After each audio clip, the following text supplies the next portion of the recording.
ನಿಮ್ಮ ಥಾಟ್ಸ್ನ ವೈಬ್ರೇಷನ್ ಯೂನಿವರ್ಸ್ವರೆಗೂ ತಲುಪುತ್ತೆ.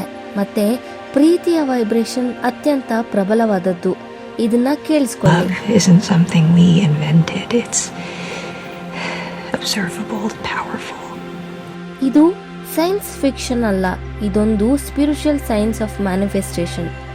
ನಾವು ಯಾವುದನ್ನಾದರೂ ನಿಜವಾದ ಪ್ರೀತಿಯಿಂದ ಅನುಭವಿಸಿದಾಗ, ಭಯ ಇಲ್ಲದೆ, ಕೊರತೆ ಇಲ್ಲದೆ, ಆಗ ನಾವು ಅದನ್ನ ಬೇಗನೆ ಆಕರ್ಷಿಸಲು ಪ್ರಾರಂಭಿಸ್ತೇವೆ. ಲಾ ಆಫ್ ಅಟ್ರಾಕ್ಷನ್ ಹೇಳುತ್ತೆ ಐ ಎಮೋಷನ್ಸ್ ಅಂದ್ರೆ ಮ್ಯಾನಿಫೆಸ್ಟೇಷನ್ ಬೇಗ ಪೂರ್ಣಗೊಳ್ಳುತ್ತದೆ ಅಂತ.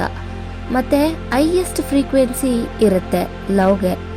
ಲವ್ ಅಂದ್ರೆ ರೊಮ್ಯಾನ್ಸ್ ಮಾತ್ರ ಅಲ್ಲ, ಅದರ ಅರ್ಥ ನಿಮ್ಮ ಗುರಿ, ನಿಮ್ಮ ಆಸೆ, ನಿಮ್ಮ ಡಿಸೈರ್, ನಿಮ್ಮ ಪ್ರೆಸೆಂಟ್. ಯಾವಾಗ ಒಂದು ಗೋಲ್ನ ವಿಜುವಲೈಸ್ ಮಾಡ್ತೀರಾ ಮತ್ತೆ ಸಂತೋಷವನ್ನು ಅನುಭವಿಸ್ತೀರಿ, ಅದನ್ನ ನೋಡುವುದರಿಂದ ಉತ್ಸಾಹ ಮತ್ತು ಶಾಂತಿ ಫೀಲ್ ಮಾಡ್ತೀರಾ ನೋಡಿ, ಅದೇ ಪ್ರೀತಿ.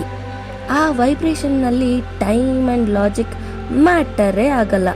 ಆ ವೈಬ್ರೇಷನ್ ನಲ್ಲಿ ಮಿರಾಕಲ್ಸ್ ಆಗುತ್ತೆ, ಚಮತ್ಕಾರ ನಡೆಯುತ್ತೆ, ಮಿರಾಕಲ್ ಮ್ಯಾಜಿಕ್ ನಡೆಯುತ್ತೆ.